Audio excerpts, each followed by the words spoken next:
Jamais Sarah Mitchell n'aurait imaginé affronter la mort chez elle.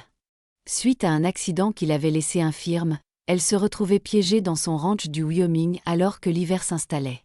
Les vivres étaient presque épuisés, le bois de chauffage diminuait dangereusement, et sa jambe blessée l'empêchait même de seller un cheval pour aller chercher de l'aide. Au moment où tout espoir semblait perdu, la nouvelle de sa situation parvint à Jackson, est le plus riche éleveur du territoire. Connu autant pour sa bonté que pour sa fortune, Jackson refusait de laisser quiconque souffrir seul durant l'hiver. Alors que la tempête mortelle approchait, il sella son cheval le plus robuste et chevaucha en direction du ranch de Sarah. Mais arriverait-il à temps pour sauver cette Cogir l'entêtée qui, sans même l'avoir jamais rencontrée, avait conquis son cœur? Les doigts tremblants de Sarah parcouraient les colonnes soignées de son journal d'inventaire relié en cuir. Chaque inscription racontait la même histoire, des provisions qui s'amenuisaient, des portions qui réduisaient, et le spectre grandissant de la famine. 2 boîtes de haricots, un demi-sac de farine, plus de charançon que de grains maintenant. 3 pommes de terre qui germaient dans l'obscurité froide de sa cave. Son écriture soignée était devenue plus tremblante au cours des dernières semaines, correspondant au tremblement qui rongeait maintenant son corps sous-alimenté. La lumière matinale peinait à percer les fenêtres couvertes de givre de sa maison de ranch. Sarah resserra autour de ses épaules le vieux pull en laine de son père, son odeur familière n'offrant que peu de réconfort contre le froid qui lui glaçait les os. Utilisant la table rustique en bois brut comme appui, elle se hissa debout, sa jambe estropiée protestant à chaque mouvement. 3 mois. 3 mois que son cheval s'était cabré devant un serpent à sonnette, la projetant dans un ravin. 3 mois depuis cette fracture qui n'avait pas bien guéri, la laissant avec une jambe qui pouvait à peine supporter son poids. 3 mois à regarder son ranch, autrefois prospère, succomber lentement à l'emprise impitoyable de l'hiver. Elle attrapa sa béquille, dont le bois était poli par un usage constant. Le trajet de la table au poêle ne faisait que quelques pas, mais chaque pas semblait long d'1 kilomètre. La bouilloire était presque vide. Elle devrait bientôt faire fondre plus de neige pour avoir de l'eau. Sarah mesura une précieuse cuillerée de café moulu. Son rituel matinal devenait chaque jour davantage une cérémonie. Assez d'apitoiement sur soi-même, murmura-t-elle, sa voix rauque par manque d'usage. Le son résonna dans la maison vide, une maison qui avait autrefois bourdonné de l'activité des employés du ranch et de la famille. Maintenant, il n'y avait plus qu'elle, le vent hurlant et la collection grandissante de lettres sans réponse. Sur son bureau, la dernière lettre de sa sœur à Boston reposait, non ouverte. L'élégante écriture de Martha ornait l'enveloppe, contenant sans doute un autre plaidoyer pour que Sarah revienne à la raison et quitte le ranch. Mais cette terre était plus qu'une propriété. C'était l'héritage de son père, le rêve de sa mère, et le seul foyer qu'elle ait jamais connu. Sarah rouvrit son journal, ajoutant le petit déjeuner du jour à la liste. 1/4 de tasse de flocons d'avoine, allongés avec de l'eau chaude. Pas de lait. Le dernier avait gelé des semaines auparavant. Elle nota l'heure et la date avec une précision mécanique, une habitude ancrée par des années de tenue des registres du ranch. Sous l'entrée, sa main tremblante avait écrit la température de la veille, -5 degrés Fahrenheit. Le mercure avait encore chuté de 5 degrés durant la nuit. L'accident se rejoua dans son esprit tandis qu'elle remuait son maigre petit déjeuner.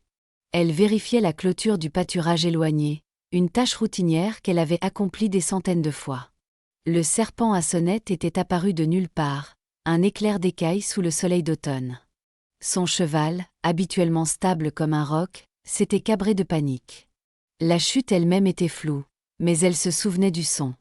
Le craquement horrible de l'os rencontrant la roche, son cri résonnant contre les parois du canyon.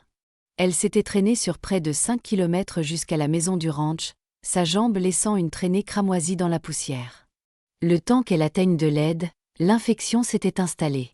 Le médecin de campagne avait fait de son mieux, mais les ressources étaient limitées, et l'hôpital le plus proche était à 2 jours de cheval. La jambe avait mal guéri, la laissant avec une claudication permanente et une douleur constante. Sarah jeta un coup d'œil à la dernière entrée de son journal, écrite la veille, bois de chauffage restant, 3 jours à l'usage actuel. Que Dieu me vienne en aide quand il sera épuisé. Les mots la fixaient, rappel brutal de sa mortalité. Elle avait essayé de rationner le bois, passant la plupart de son temps dans la cuisine, la seule pièce qu'elle pouvait justifier de chauffer. Le reste de la maison était devenu un labyrinthe gelé de souvenirs, des pièces qu'elle ne pouvait plus atteindre sans s'épuiser. Une violente rafale de vent fit trembler les fenêtres, attirant son attention sur les nuages d'orage qui s'accumulaient à l'horizon. Un temps pareil, si tôt dans la saison, ce n'était pas naturel. Les anciens du village avaient prévenu que ce serait un hiver meurtrier, mais elle avait été trop fière, trop têtue pour écouter. Maintenant, cette fierté pourrait tout lui coûter. Le voisin le plus proche, le vieux Jim Peterson, était à 8 kilomètres par beau temps, avec un cheval solide et 2 bonnes jambes. Cela aurait été une promenade facile. Maintenant, c'était comme s'il y avait 150 kilomètres. Jim était passé il y a 2 semaines, proposant d'envoyer son fils pour aider aux travaux du ranch. Sarah l'avait renvoyé, l'assurant qu'elle pouvait se débrouiller, une autre décision qu'elle commençait à regretter. Elle termina la dernière cuillerée de flocons d'avoine, grattant le bol avec une précision née du désespoir. Chaque calorie comptait maintenant. Chaque bouchée de nourriture pouvait signifier la différence entre la survie et rejoindre ses parents dans le cimetière balayé par les vents sur la colline. Jackson se tenait à la fenêtre de son bureau, regardant ses hommes guider le bétail vers les étables d'hiver. Le ranch Double H était une forteresse contre la tempête imminente, chaque animal à l'abri, chaque ouvrier logé, toutes les précautions prises. Le succès lui avait offert le luxe de la préparation. Mais il n'oubliait jamais les leçons des temps plus difficiles. Le télégramme était ouvert sur son bureau en acajou, son message urgent lui brûlant l'esprit. Sarah Mitchell, isolée. Stop. Blessée et seule. Stop. Provisions bases. Stop. Tempête arrive. Stop. Jim Peterson envoie nouvelle. Stop. Son contremaître, Mike Turner, s'éclaircit la gorge depuis l'embrasure de la porte. Monsieur est, le dernier bétail est rentré. La tempête s'annonce pire que prévu. Jackson acquiesça, les yeux toujours fixés sur l'horizon lointain où s'amoncelaient des nuages sombres. Mike, que savez-vous du ranch Mitchell? La propriété de Thomas Mitchell.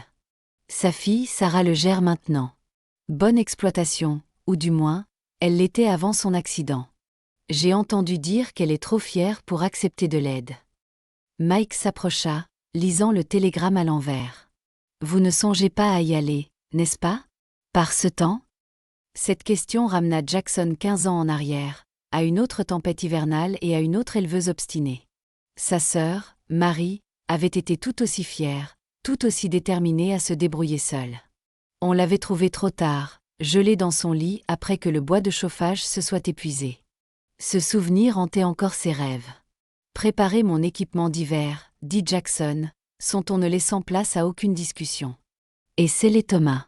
C'est le cheval le plus costaud que nous ayons. » Le visage buriné de Mike se plissa d'inquiétude. « Patron, vous ne pouvez pas être sérieux. C'est 3 heures de route par beau temps. Dans cette tempête, c'est du suicide. Alors je ferais mieux de partir maintenant, avant que ça n'empire. » Jackson se dirigea vers son armoire à fusil, choisissant sa carabine la plus fiable. « Si je ne suis pas de retour dans 2 jours, envoyez une équipe de recherche au ranch Mitchell. Prenez au moins quelques gars avec vous, » plaida Mike. Jackson secoua la tête. « Ils ont des familles. Je ne risquerai pas leur vie. » Il commença à rassembler des provisions. Trousses médicales, nourriture conservée, allumettes dans des récipients étanches. Chaque article choisi avec la précision d'un homme qui savait que la survie en pleine nature n'était pas une question de chance. C'était une question de préparation. Le succès du ranch avait fait de Jackson l'un des hommes les plus riches du territoire. Mais la richesse ne signifiait rien si l'on ne pouvait pas l'utiliser pour aider les autres. Son père le lui avait appris, ainsi que toutes les autres leçons sur l'élevage et la vie. La vraie valeur d'un homme, avait-il dit, ne se mesure pas à ce qu'il possède, mais à ce qu'il donne. Tandis qu'il faisait ses bagages, l'esprit de Jackson vagabonda vers les histoires qu'il avait entendues sur Sarah Mitchell.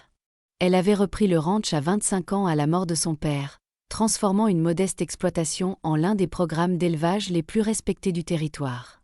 Même après son accident, elle avait refusé de vendre, s'était battue pour maintenir son indépendance.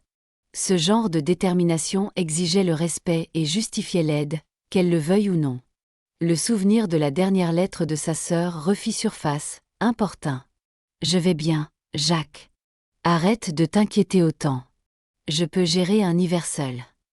Il avait respecté ses souhaits, honoré son indépendance. Ce respect avait coûté la vie à Marie. Plus jamais. Mike apparut avec le manteau le plus épais et les gants de Jackson. Thomas est prêt.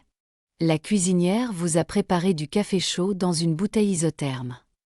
Il hésita, puis ajouta. Les hommes disent que ça pourrait être la pire tempête depuis 20 ans. Alors espérons que Miss Mitchell a assez de bois de chauffage pour tenir jusqu'à ce que j'arrive. Jackson consulta sa montre de gousset. À peine 3 heures de jour restantes. S'il forçait l'allure, il pourrait y arriver avant la nuit noire. Le son d'un tonnerre lointain roula sur la prairie alors que Jackson montait Thomas. Le grand étalon baie s'agita nerveusement, sentant la tempête approcher. Autour d'eux, des flocons de neige avaient commencé à tomber. De gros flocons humides qui annonçaient la couleur. « Patron !» appela Mike alors que Jackson se tournait vers la barrière du ranch. « Et si elle refuse votre aide ?» Le rire de Jackson fut sinistre. « Alors elle pourra discuter avec moi au chaud, le ventre plein et devant un bon feu. » Il toucha le bord de son chapeau en guise d'adieu. « À dans 2 jours, Mike. Laissez les lumières allumées. » Alors qu'il s'éloignait au galop, le vent commença à se lever, porteur de la promesse de la fureur de la nature. Mais Jackson n'avait jamais été du genre à reculer devant un combat. Que ce soit contre les éléments ou l'entêtement humain, il avait déjà perdu une personne face à l'étreinte cruelle de l'hiver. Il n'en perdrait pas une autre. Pas s'il pouvait l'éviter. Le ranch Mitchell se trouvait quelque part devant, dans la tempête qui s'épaississait, et avec lui une femme qui ne le remercierait probablement pas d'être venue. Mais Jackson savait que parfois, l'aide la plus importante est celle que l'on ne demande pas. Les sacoches de sel racontaient l'histoire d'un homme qui comprenait la survie. Jackson vérifia chaque article méthodiquement. Bandages, antiseptiques, morphine pour les urgences. La trousse de médecins qu'il avait commencé à emporter après la mort de Marie avait sauvé plus d'une vie au fil des ans. Venaient ensuite les vivres. Pemmican, bœuf séché, biscuits de mer, le tout soigneusement emballé pour rester au sec. Une boîte en métal d'allumettes, chacune trempée dans la cire. 2 gourdes pleines, plus un seau en toile pliable pour faire fondre la neige. « Vous le faites vraiment », dit Mike, tenant la bride de Thomas pendant que Jackson effectuait ses dernières vérifications. La neige tombait plus vite maintenant, le vent gagnant en force à chaque rafale. Jackson resserra la sangle de sa selle, sentant le souffle chaud de Thomas contre son cou. Quelqu'un doit le faire. La collection de fournitures s'était agrandie avec chaque personne qui avait entendu parler de son plan. La cuisinière avait insisté pour y inclure son bouillon reconstituant spécial, scellé dans des bocaux en verre et enveloppé dans de la laine épaisse. Le forgeron avait contribué avec un ingénieux réchaud pliant qu'il avait conçu pour les éclaireurs de cavalerie. Même le jeune Billy, le garçon d'écurie, avait apporté son bien le plus précieux, une boussole qui avait appartenu à son père pendant la guerre. « Cette tempête arrive du nord », cria le vieux Pete, l'observateur météo du ranch, depuis la porte de la grange. « Ça va faire chuter la température à moins 20 degrés, peut-être pire. Mais c'est le vent qui sera le vrai tueur. » Jackson acquiesça, calculant mentalement les distances et les points de repère. La route vers le ranch Mitchell n'était pas compliquée. Suivre Copper Creek pendant la première heure, puis couper vers l'est à Lightning Ridge, en gardant les Twin Peaks au nord. Assez simple par temps clair. Dans une tempête de neige avec une visibilité diminuant à chaque minute, ces mêmes points de repère pouvaient devenir un labyrinthe mortel. Il sortit sa carte, déjà marquée d'itinéraires alternatifs et de points d'abri. 3 campements sommaires entre ici et le ranch Mitchell si les choses devenaient désespérées. Une cabane de mineurs abandonnée juste à côté du sentier principal. Des endroits où se terrer si la tempête se révélait trop féroce même pour sa détermination. « Patron », dit Mike doucement, « vous avez fait tout ce que vous pouviez pour ce territoire. Personne ne vous reprocherait d'attendre que la tempête passe. » La main de Jackson s'immobilisa sur la carte. « Tu te souviens de ce que mon père disait à propos de la richesse ? Que ce n'est pas ce qu'il y a dans ta poche qui compte, mais ce qu'il y a dans ton cœur. » Exactement. Jackson plia soigneusement la carte, la glissant dans la poche intérieure de son manteau. À quoi bon tout ça si nous ne l'utilisons pas pour aider les autres ? Quel est l'intérêt du succès si nous laissons nos voisins souffrir? Le souvenir de Marie refit surface. Son indépendance farouche, son refus d'accepter de l'aide, sa conviction qu'accepter de l'assistance signifiait admettre un échec. Il avait respecté son choix, alors, honoré sa fierté obstinée. Ce respect le hantait chaque jour depuis. Thomas s'agita sous lui, impatient de bouger malgré le temps. Le grand Bay était né en montagne, sûr de lui dans la neige, et assez fort pour emporter 2 si nécessaire. Jackson avait payé une petite fortune pour lui 3 ans auparavant, et le cheval avait prouvé qu'il valait chaque centime. Une dernière vérification de son équipement, carabine sécurisée mais accessible, munitions supplémentaires au sec et protégées, couteau à sa ceinture, lame de secours dans sa botte, le poids de la montre de gousset de son père dans la poche de son gilet, son tic-tac régulier rappelant que chaque minute comptait. Les employés du ranch s'étaient rassemblés à la barrière, leurs visages montrant un mélange d'inquiétude et d'admiration. Ces hommes avaient travaillé à ses côtés, aidé à bâtir le Double H pour en faire ce qu'il était aujourd'hui. Il comprenait ce qui le motivait, même s'il le pensait fou de partir ainsi. « Si nous ne sommes pas de retour dans 2 jours, » cria Jackson à Mike. « Envoyez de l'aide, mais pas avant. Inutile de risquer plus de vie que nécessaire. » Mike acquiesça, l'expression sombre. « Bonne chance, patron. » Le premier kilomètre fut d'une facilité trompeuse, la neige encore assez légère pour voir le sentier. Thomas avançait avec assurance, ses sabots trouvant un sol solide sous la couverture blanche grandissante. Mais Jackson sentait la puissance de la tempête monter. Il voyait la façon dont les nuages tourbillonnaient au-dessus comme une marmite sur le point de bouillir. Derrière lui, les bâtiments du Double H disparurent dans la neige tourbillonnante. Devant, l'attendaient 3 heures de chevauchée difficile, s'il avait de la chance. Sinon, il chassa cette pensée. Se concentrant plutôt sur le rythme de la foulée de Thomas, le poids des provisions qui pourraient signifier la vie ou la mort pour une femme qu'il n'avait jamais rencontrée. Le vent charriait un son semblable à des hurlements de loup, bien que Jackson sût que ce n'était que la voix de la tempête, lançant son défi à travers la prairie. Il resserra son écharpe, redressa les épaules et continua d'avancer. Le véritable test était encore à venir. La montre de gousset de son père continuait de faire entendre son tic-tac régulier dans sa paume, sa chaleur s'estompant aussi vite que ses espoirs. 4 heures de l'après-midi, et la tempête avait transformé l'après-midi en un crépuscule sombre. Elle avait rationné le bois de chauffage, alimentant le poêle juste assez pour empêcher les tuyaux de geler. Mais maintenant, même cet objectif modeste semblait impossible. Sa jambe lançait à chaque baisse de température. L'os mal guéri était un meilleur indicateur météorologique que n'importe quel baromètre. La douleur s'était intensifiée au cours des dernières heures. Une douleur profonde qu'aucune position ne pouvait soulager. Même le reste de l'odanum de la dernière visite du docteur Wilson ne pouvait plus la calmer. « Tiens bon », se murmura-t-elle, regardant les cristaux de glace former des motifs complexes sur la fenêtre de la cuisine. « Quelqu'un viendra. » Mais les mots sonnaient creux dans la maison vide. Une rafale particulièrement violente fit trembler les fenêtres, et Sarah entendit quelque chose craquer dans la grange. Ses chevaux étaient là-bas, Thunder et May, les derniers de la lignée primée de son père. Elle avait réussi à leur donner du foin frais ce matin, mais les abreuvoirs devaient être en train de geler. La pensée de ces animaux souffrant la poussa à se lever.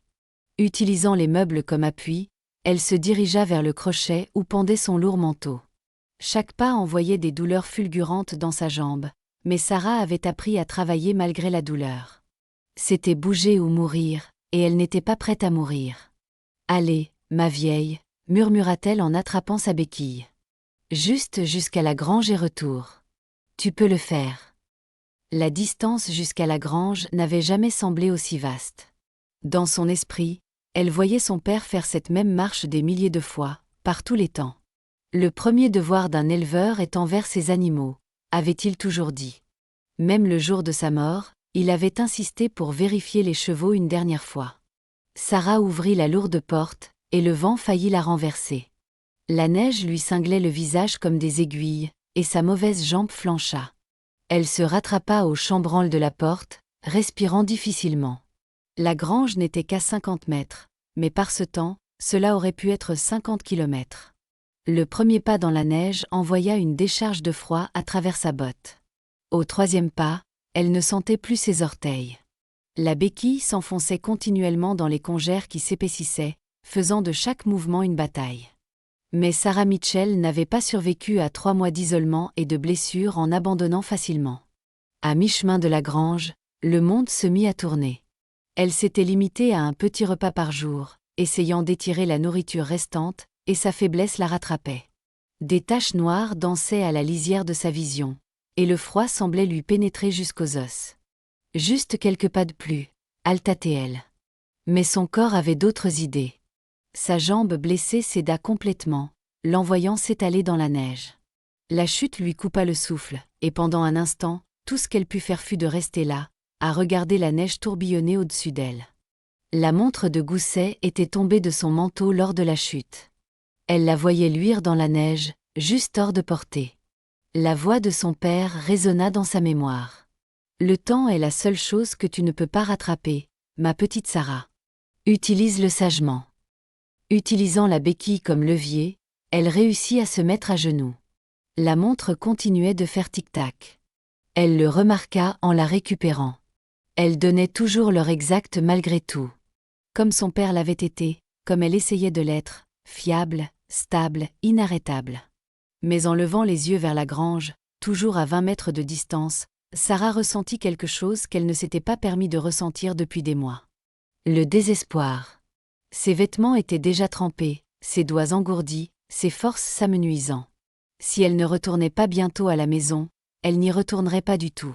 « Je suis désolée », murmura-t-elle aux chevaux qu'elle ne pouvait atteindre, à la mémoire de son père, à sa propre fierté obstinée. Rebrousser chemin fut la décision la plus difficile qu'elle ait jamais prise. Mais rester dans la neige signifiait une mort certaine. Le voyage de retour fut encore pire. 2 fois elle tomba, mettant chaque fois plus de temps à se relever. Le temps qu'elle atteigne le porche, des larmes avaient gelé sur ses joues, et tout son corps tremblait de froid et d'épuisement. À l'intérieur, le feu s'était réduit à des braises. Sarah s'effondra dans le vieux fauteuil de son père. Trop épuisée même pour enlever ses vêtements mouillés. Alors que l'obscurité s'épaississait dehors, elle serra la montre de gousset.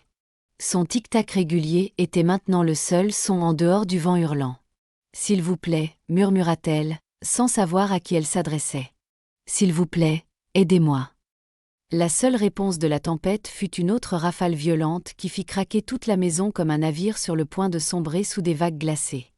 La boussole de Jackson était la seule chose qui le maintenait sur la bonne voie maintenant. La tempête avait effacé le monde au-delà de quelques mètres de la tête de son cheval, transformant un territoire familier en un paysage blanc et étranger. Thomas avançait avec une détermination inébranlable. Mais même la force du puissant Bay était mise à l'épreuve par la neige qui s'épaississait et le vent incessant. « Doucement, mon garçon », murmura Jackson, enlevant la glace de la crinière du cheval. « On n'abandonne pas encore. » Ils avaient perdu la piste 1 heure auparavant, lorsque la neige avait recouvert les derniers points de repère visibles. Maintenant, Jackson naviguait à l'instinct et grâce à la petite boussole en laiton, son aiguille oscillant entre le nord et le salut. Toutes les quelques minutes, il devait enlever la glace de son cadran, ses mains gantées maladroites à cause du froid. La température chutait plus vite qu'il ne l'avait prévu. Même à travers son lourd manteau, Jackson sentait la morsure mortelle du vent. Sa barbe était gelée, et de la glace s'était formée sur ses cils, rendant difficile le clignement des yeux. Mais ce n'était pas sa propre survie qui l'inquiétait. Si c'était si terrible ici, comment Sarah Mitchell s'en sortait-elle ? Cette pensée le poussa à continuer alors que chaque instinct criait de chercher un abri. Il avait dépassé le dernier campement sommaire 30 minutes auparavant, ignorant sa promesse de sécurité. Il y aurait du temps pour se reposer quand il atteindrait le ranch Mitchell, ou quand la tempête l'emporterait, selon ce qui arriverait en premier. Thomas trébucha soudainement, s'enfonçant jusqu'aux genoux dans une congère cachée. Jackson sentit les muscles du grand cheval se contracter et se tendre alors qu'il luttait pour garder l'équilibre. Pendant un moment à couper le souffle, ils vacillèrent au bord du désastre. Puis la force de Thomas l'emporta, et ils repartirent, mais cette frayeur fut un rappel brutal de leur vulnérabilité. Comme au bon vieux temps, hein. Jackson tapota l'encolure de Thomas, se souvenant d'autres sauvetages, d'autres tempêtes. Le cheval l'avait transporté à travers des épreuves qui auraient tué des animaux de moindre valeur. Mais même Thomas avait des limites, et il les poussait durement. L'aiguille de la boussole tourna follement un instant avant de se stabiliser. Jackson plissa les yeux pour la regarder à travers la neige tourbillonnante, le doute s'insinuant pour la première fois. La lisait-il correctement? Avait-il trop dérivé vers le sud? Par un temps pareil, une erreur de quelques degrés pouvait signifier manquer complètement le ranch. Le visage de sa sœur lui apparut. Non pas tel qu'il était à la fin, mais vivante, riante, pleine de cette fierté obstinée qui l'avait tuée. La même fierté qui tuait peut-être Sarah Mitchell en ce moment même. Pas cette fois, gronda Théil dans le vent. Pas sous ma garde. La tempête sembla prendre son défi comme une provocation. Le vent s'éleva jusqu'à un hurlement strident, chassant la neige et la glace horizontalement sur leur chemin. Les oreilles de Thomas se plaquèrent contre sa tête, mais il ne faiblit pas, posant un sabot massif devant l'autre avec une précision mécanique. Jackson avait perdu toute notion du temps. Sa montre de gousset était gelée, et le ciel était un vide gris immuable qui n'offrait aucun indice. Ils auraient pu chevaucher pendant des heures ou des jours. Seule la boussole les maintenait en mouvement, son aiguille indiquant la voie avec une certitude inébranlable. Quand l'ombre surgit de la blancheur, Jackson la manqua presque. Puis la tête de Thomas se releva, ses naseaux frémissant. Le cheval connaissait l'odeur d'autres chevaux, même à travers la tempête. Il devait être proche du ranch Mitchell. Mais être proche ne suffisait pas. Pas avec la nuit qui tombait et la température qui continuait de chuter. Jackson baissa son écharpe, essayant de dégager ses narines obstruées par la glace pour mieux s'orienter. Le vent le punit instantanément, lui volant son souffle et le remplaçant par des aiguilles de glace. À travers les interstices de la neige tourbillonnante, d'autres ombres apparaissaient et disparaissaient comme des fantômes. Arbres, clôtures, bâtiments, tout semblait déformé par la lumière tordue de la tempête. Jackson ressentit un moment de pure terreur. Avait-il tourné en rond? Étaient-ce les bâtiments de son propre ranch qu'il voyait? Puis Thomas hennit, le son presque perdu dans le vent. Un appel en réponse vint de quelque part devant. Les chevaux des Mitchell, réalisa Jackson. Ils avaient senti l'odeur d'un étalon étranger et répondaient. « Bon garçon », dit-il à Thomas, sa voix craquant de froid et d'émotion. « Trouve-les, mon garçon. Trouve-les. » Le grand cheval n'eut pas besoin d'encouragement. Il tourna légèrement, se déplaçant avec une nouvelle détermination vers le son. Jackson se pencha en avant sur la selle, s'efforçant de voir à travers le chaos blanc. Quelque part devant se trouvait une femme qui ne savait pas que l'aide arrivait. Une femme qui, comme sa sœur, pourrait être trop fière pour admettre qu'elle avait besoin d'être sauvée. « Tiens bon, Sarah », murmura-t-il dans la tempête. « Tiens bon. » Sarah fixait la dernière allumette dans la boîte, sa pointe rouge promettant une dernière chance de chaleur. Ses mains tremblaient en la tenant, non seulement à cause du froid maintenant, mais aussi à cause de la fièvre qu'elle sentait monter dans ses os. La tentative ratée d'atteindre la grange avait trempé ses vêtements, et elle n'avait pas eu la force de les changer correctement. Le feu s'était complètement éteint pendant qu'elle somnolait dans le fauteuil de son père, laissant la cuisine aussi froide qu'une tombe. Sa respiration sortait en bouffées blanches, chacune un peu plus faible que la précédente. Le thermomètre près de la fenêtre avait cessé de fonctionner lorsque le mercure avait gelé, mais Sarah savait que la température devait être bien en dessous de 0. « Fais en sorte que ça compte », murmura-t-elle, sa voix étrange à ses propres oreilles. Une allumette, 3 morceaux de petit bois, et le dernier morceau de bois de chauffage. Pas de place pour les erreurs. Elle gratta l'allumette. Rien. Son cœur s'arrêta alors qu'elle fixait l'allumette éteinte. La tête de soufre était intacte, mais aucune flamme n'apparut. Trop froid, réalisa-t-elle avec une horreur grandissante. Les allumettes étaient trop froides pour s'enflammer. Sarah essaya de se lever, pensant réchauffer l'allumette avec la chaleur de son corps, mais ses jambes la trahirent. Elle s'écrasa sur le sol, l'allumette glissant sous le poêle. Un cri de désespoir s'échappa de ses lèvres alors qu'elle regardait son dernier espoir disparaître dans l'ombre. La chute avait secoué sa jambe blessée, envoyant de nouvelles vagues d'agonie à travers son corps. Mais pire que la douleur, c'était la conscience qu'elle ne pouvait pas se relever. Ses forces l'avaient quittée, sapée par le froid et la faim, et la fièvre qui faisait tourner la pièce. Même en restant immobile.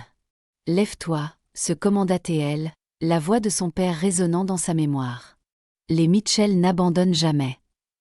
Mais son corps n'obéissait pas. Le maximum qu'elle put faire fut de se traîner plus près du poêle, utilisant ses bras pour tirer son poids sur le sol en bois brut. Le mouvement fit glisser la montre de gousset de son père de la poche de son manteau. Elle atterrit face visible, ses aiguilles marquant toujours le temps avec une précision impitoyable. 6 heures. La nuit tombait. Des formes étranges dansaient à la lisière de sa vision. Était-ce sa mère dans le coin, en train d'étendre le linge, comme elle le faisait autrefois? Non, juste son manteau sur son crochet, se balançant dans les courants d'air qui trouvaient chaque fissure dans les murs de la vieille maison. Sarah essaya de se concentrer, de penser à travers le brouillard qui s'installait sur son esprit. Il y avait des choses qu'elle devrait faire, des choses importantes. Les chevaux avaient besoin d'eau. Les poules devaient être vérifiées. Des factures devaient être payées. Un rire monta, légèrement hystérique. Des factures. Quelle importance avaient les factures maintenant? La fièvre rendait difficile de distinguer ce qui était réel. Elle aurait juré entendre des bruits de sabots dehors, mais c'était impossible dans cette tempête. Tout comme elle pensait avoir entendu la voix de son père l'appeler plus tôt. « Je suis désolée, papa », marmonna-t-elle, ses mots s'empâtant. « J'ai essayé de continuer, essayé de te rendre fière. » Le froid devenait presque confortable maintenant, un signe dangereux qu'elle reconnut vaguement. Ses paupières s'alourdirent, chaque clignement durant plus longtemps que le précédent. Quelque part au fond de son esprit, une voix lui hurlait de rester éveillée, mais il semblait tellement plus facile de se reposer un moment. Sa dernière pensée cohérente fut pour les chevaux, pauvres Thunder et May qui attendaient dans la grange. Au moins, ils avaient du foin. Au moins, ils savaient l'un l'autre. La maison craquait et gémissait autour d'elle, la glace crépitant dans ses jointures comme des os qui se brisent. Ou peut-être étaient-ce ses propres os qui crépitaient alors que le froid s'insinuait plus profondément. Il devenait difficile de faire la différence entre elle-même et la maison. Toutes deux mourant lentement, toutes deux seules. Les yeux de Sarah dérivèrent vers la fenêtre où la tempête peignait des motifs fantomatiques dans le givre. Était-ce une lumière, là-bas? Non, impossible. Personne ne serait assez fou pour chevaucher par ce temps. Personne ne viendrait pour elle maintenant. La montre de gousset continuait son tic-tac, égrenant des moments qu'elle n'avait plus la force de compter. Son père avait toujours dit que la montre fonctionnerait éternellement si on la remontait régulièrement. Il semblait qu'il avait raison sur ce point au moins. « Juste besoin de me reposer », murmura-t-elle à la pièce vide. « Juste une minute. » L'obscurité aux confins de sa vision commença à se refermer, douce et accueillante comme une couverture chaude. Sarah ne lutta plus. Elle était si fatiguée de se battre. Dehors, la tempête hurlait son triomphe, et quelque part au loin, un cheval hurla. La porte gelée céda au troisième coup d'épaule de Jackson, la glace craquant comme des coups de feu alors qu'elle s'ouvrait brutalement. Le vent et la neige hurlèrent à travers l'ouverture, mais il était déjà en mouvement, guidé par l'instinct et le désespoir. La maison était sombre et froide comme une tombe, une comparaison sur laquelle il refusa de s'attarder. « Miss Mitchell !» Sa voix sembla avalée par l'obscurité. « Sarah !» Le faisceau de sa lanterne de tempête balaya des pièces abandonnées, chacune vide et givrée par le froid. Puis il atteignit la cuisine et son cœur faillit s'arrêter. Une silhouette gisait recroquevillée près du poêle, immobile. « Non » souffla-t-il. « Pas encore. » Jackson traversa la pièce en deux enjambées, tombant à genoux à côté d'elle. Sarah Mitchell était recroquevillée sur elle-même tel un oiseau tombé du nid, ses vêtements raides de glace, sa peau pâle comme neige fraîche, ses lèvres bleuies. Mais quand il pressa ses doigts contre sa gorge, un pouls battait faiblement contre son toucher. « Dieu merci », murmura-t-il, enlevant déjà son lourd manteau. « Restez avec moi, Sarah. Restez avec moi. » Elle ne répondit pas alors qu'il l'enveloppait dans le manteau, ne bougea pas alors qu'il la soulevait comme un enfant. « Si leggere, pensa-t-il. Trop leggere. » Depuis combien de temps rationnait-elle la nourriture? Le poêle était froid comme la pierre, mais son œil exercé trouva du petit bois empilé à proximité. D'une main, tenant Sarah contre sa poitrine avec l'autre bras, il commença à alimenter la chambre de combustion avec de petites brindilles et du papier. Les allumettes de sa boîte étanche prirent instantanément, et bientôt une petite flamme vacilla. « Vous êtes en sécurité maintenant », dit-il à sa forme inconsciente. « Je vous tiens. » Jackson travailla rapidement, efficacement, comme son père le lui avait appris. Plus de bois sur le feu. Volet anti-tempête fermé contre le vent. Neige fondue pour l'eau.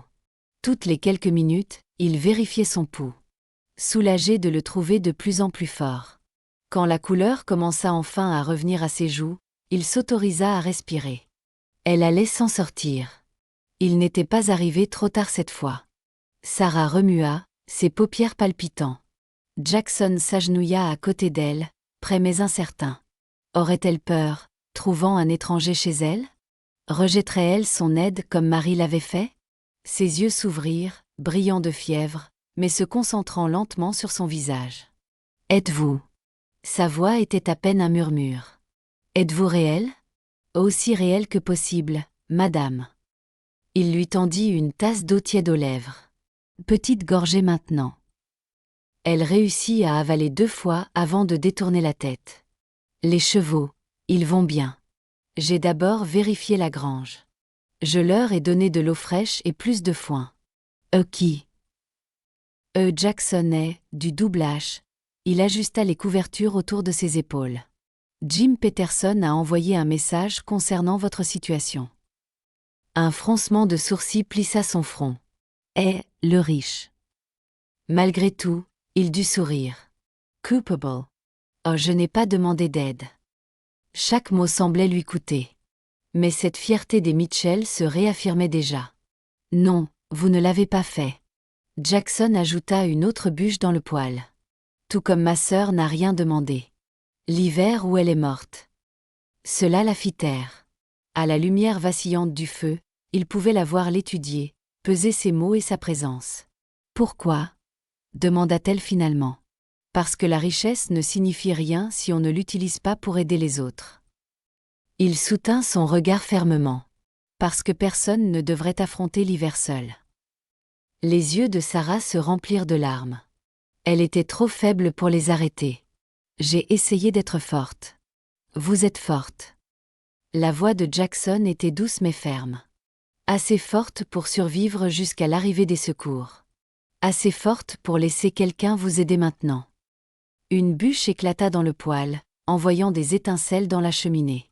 Dehors, la tempête faisait rage, mais ici, la chaleur revenait lentement.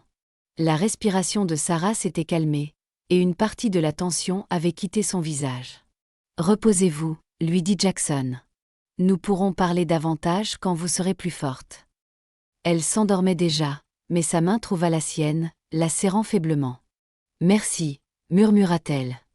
Jackson attendit qu'elle soit complètement endormie avant de retirer soigneusement sa main. Il y aurait du temps plus tard pour les conversations, pour trouver comment aider sans blesser sa fierté. Pour l'instant, il suffisait qu'elle soit en vie, qu'il n'ait pas échoué. Cette fois, il s'installa dans un fauteuil près du poêle, prêt à veiller toute la nuit. Sur le sol où il l'avait trouvée, la montre de gousset du père de Sarah continuait son tic-tac, marquant les instants d'une vie qui allait continuer, après tout. La tempête pouvait faire rage autant qu'elle le voulait maintenant. Dans cette cuisine, l'espoir s'était ravivé avec le feu. La trousse médicale étalée devant Jackson racontait une histoire de préparation minutieuse. Bandages, herbes, teintures, tout choisi à dessein. Il avait appris la médecine de terrain lors de ses débuts dans l'élevage, quand les médecins étaient rares et les urgences fréquentes. Maintenant, observant le sommeil agité de Sarah, il était reconnaissant pour chaque leçon. Sa fièvre l'inquiétait le plus. Le thermomètre de sa trousse indiquait 39 degrés Celsius et montait. L'hypothermie suivie de fièvre était dangereuse. Il l'avait vue tuer des hommes robustes dans les montagnes. Mais Sarah Mitchell se révélait plus forte que la plupart. Non, marmonna-t-elle, essayant de repousser le linge humide qu'il pressait sur son front. Faut que j'aille vérifier les clôtures. Les clôtures peuvent attendre, dit-il doucement, notant comment elle se calmait au son de sa voix. Votre travail en ce moment, c'est de guérir. Pendant qu'elle dormait, Jackson avait fait le point sur la situation du ranch.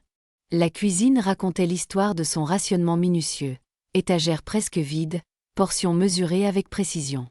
Elle avait bien géré ses ressources, mais aucune planification, aussi soignée soit-elle, n'aurait pu la préparer à cet hiver. Il avait trouvé son journal près du poêle, ses colonnes nettes montrant des provisions décroissantes. La dernière entrée était tachée, l'écriture habituellement précise, tremblante. Que Dieu m'aide quand il n'y en aura plus. Il l'a fait, murmura Jackson en ajoutant une autre bûche au feu. Il m'a envoyé. Sarah remua de nouveau, ses yeux s'ouvrant plus clairement qu'auparavant. Monsieur est, Jackson, corrigea-t-il en l'aidant à s'asseoir légèrement. Pensez-vous pouvoir avaler un peu de bouillon? Elle acquiesça, bien qu'il pût voir l'effort que cela lui coûtait. La fierté luttait contre la nécessité sur son visage alors qu'il lui tenait la tasse aux lèvres. Le bouillon était l'une des recettes spéciales de la cuisinière, riche en nutriments nécessaires à la guérison. Vos chevaux, dit-elle après quelques gorgées. Sont-ils dans votre étable avec les vôtres, bien installés pour la nuit? Il sourit à ses priorités. Thomas, c'est mon bay, c'est déjà lié d'amitié avec vos 2 chevaux. Thunder E.T. May. Une ombre traversa son visage. J'ai essayé de les atteindre plus tôt. C'est comme ça que vous vous êtes trempé. Ce n'était pas une question. Il avait vu les traces dans la neige, le trajet difficile qui avait failli la tuer. Ils vont bien. C'est de vous dont nous devons nous inquiéter. La main de Sarah trembla alors qu'elle attrapait de nouveau la tasse. Cette fois, il la laissa la tenir elle-même, restant proche au cas où ses forces la lâcheraient. « Pourquoi êtes-vous venu ?» demanda-t-elle. « Vraiment ?» Jackson resta silencieux un moment, attisant le feu. Ma sœur Marie vivait seule, gérait sa propre exploitation. Fière, indépendante, comme vous. Il rencontra les yeux de Sarah. La tempête est arrivée tôt cette année-là. Le temps que je me décide à aller voir comment elle allait, les routes étaient bloquées. Il nous a fallu 3 jours pour atteindre sa propriété. Que s'est-il passé? On l'a trouvée dans son lit. Le feu s'était éteint. La nourriture était là, mais elle. Il deglutit difficilement. Le médecin a dit qu'elle était partie depuis environ 1 jour quand nous sommes arrivés. La main libre de Sarah trouva son bras, son contact léger mais ferme. Je suis désolée. Depuis, j'ai fait une promesse. Je ne laisserai plus la fierté tuer quelqu'un d'autre. Pas si je peux l'aider. Le vent hurla dehors, faisant trembler les fenêtres et leur rappelant à tous 2 à quel point elle avait frôlé le sort de Marie. Sarah frissonna, et Jackson resserra les couvertures autour d'elle. Je ne suis pas. Elle marqua une pause, rassemblant ses forces. Je n'ai pas l'habitude d'avoir besoin d'aide. Aucun de nous n'a cette habitude. Il vérifia de nouveau sa fièvre. Toujours élevée, mais elle ne montait plus. Mais avoir besoin d'aide ne fait pas de vous quelqu'un de faible. Parfois, cela fait juste de vous un être humain. Elle réussit un faible sourire. C'est ce que vous dites à toutes les éleveuses têtues que vous sauvez? Seulement celles qui valent la peine d'être sauvées.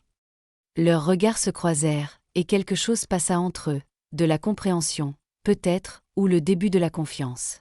Puis les forces de Sarah la lâchèrent, et elle s'affaissa contre les oreillers. « Reposez-vous, » dit Jackson en prenant la tasse vide. « La tempête ne va pas se calmer de sitôt, et vous avez besoin de guérir. Vous resterez ?» La question était à peine un murmure, mais il entendit la peur derrière elle. Peur d'être de nouveau seul, de se réveiller et de découvrir que tout cela n'avait été qu'un rêve fiévreux. « Je ne vais nulle part, promit-il. Je n'ai nulle part où aller de mieux qu'ici. » Les yeux de Sarah se fermèrent, sa respiration devenant régulière. Dans son sommeil, les rides d'inquiétude s'effacèrent de son visage, la faisant paraître plus jeune, plus vulnérable.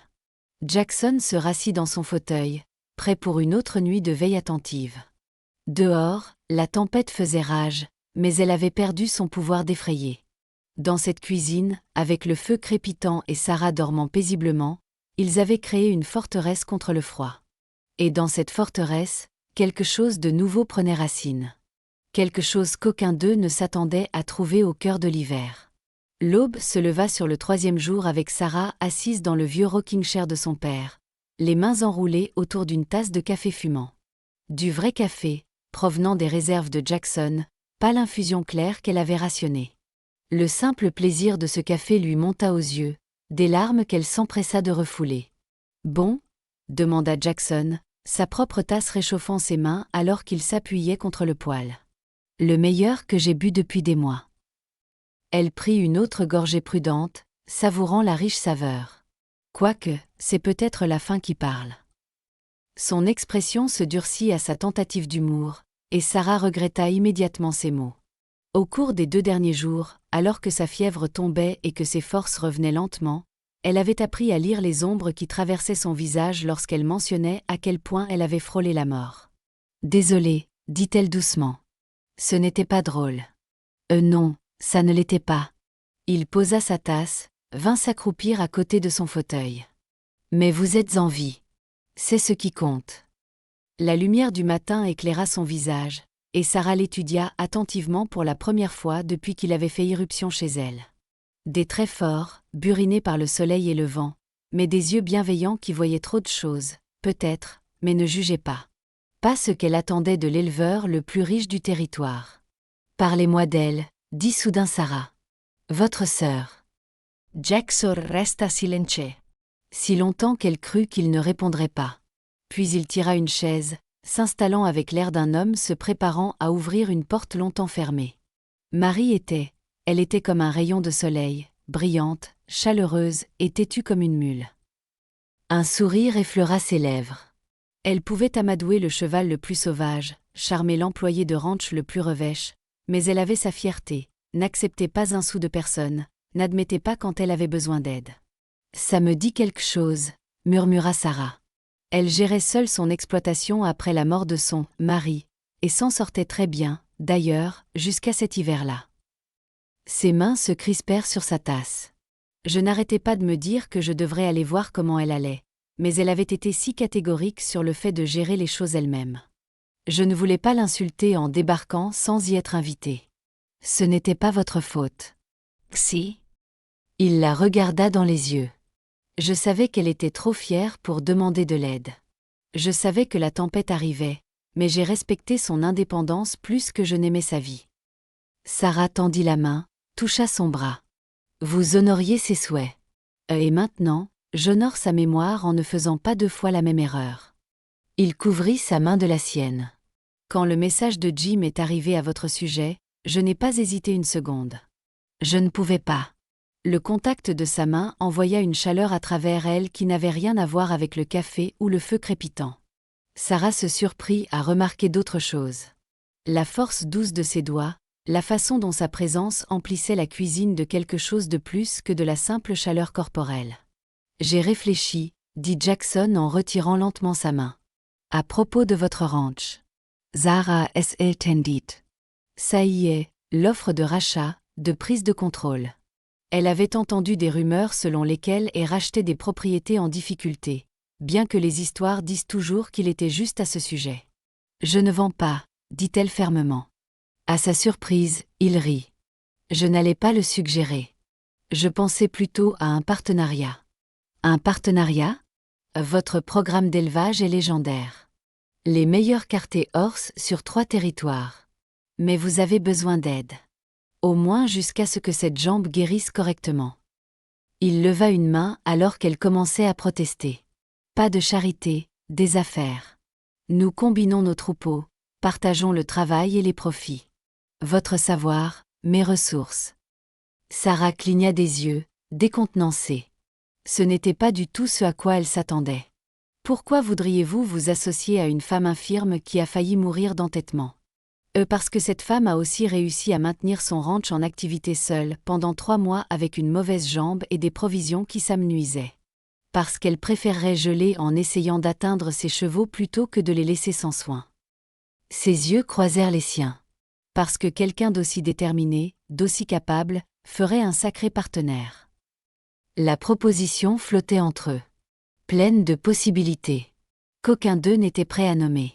Sarah baissa les yeux sur son café, voyant son reflet dans le liquide sombre. Hier, son avenir lui avait semblé aussi vide que son garde-manger. Maintenant. J'y réfléchirai, dit-elle finalement. Jackson sourit, et quelque chose dans la poitrine de Sarah se serra. C'est tout ce que je demande. Pour l'instant. La tempête s'était calmée pendant la nuit, laissant le monde extérieur recouvert d'un blanc immaculé.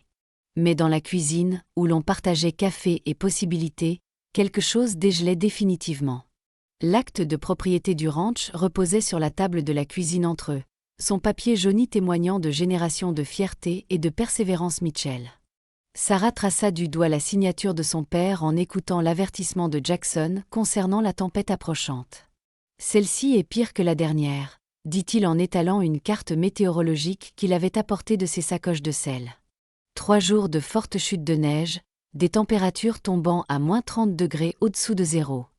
Nous devons prendre une décision. Je ne pars pas. La voix de Sarah était calme mais ferme. Une semaine de nourriture correcte et de repos avait restauré une partie de ses forces, mais ils savaient tous les deux qu'elle n'était pas complètement rétablie. Sarah. Jackson passa une main dans ses cheveux, frustré. Votre maison n'est pas prête pour ce genre de froid. Les murs nord ont été endommagés par la dernière tempête. Le toit a besoin de travaux. Alors nous le réparons à temps pour demain soir. Même avec 2 bonnes jambes et une équipe complète, ce serait juste. Il adoucit sa voix. Mon offre tient toujours. Le double H a de la place, et vous seriez de retour dès que... Non. Sarah se leva, s'agrippant à la table pour se soutenir. Cette terre n'est pas juste une propriété, Jackson. Chaque clou dans ses murs, chaque poteau de clôture, chaque brin d'herbe. Ça fait partie de qui je suis, de qui nous sommes. Les Mitchell ne fuient pas. Jackson se leva aussi, se déplaçant pour la stabiliser quand elle vacilla légèrement. Son contact était automatique maintenant, naturel comme respirer, et Sarah essaya de ne pas penser à quel point elle en était venue à s'y fier.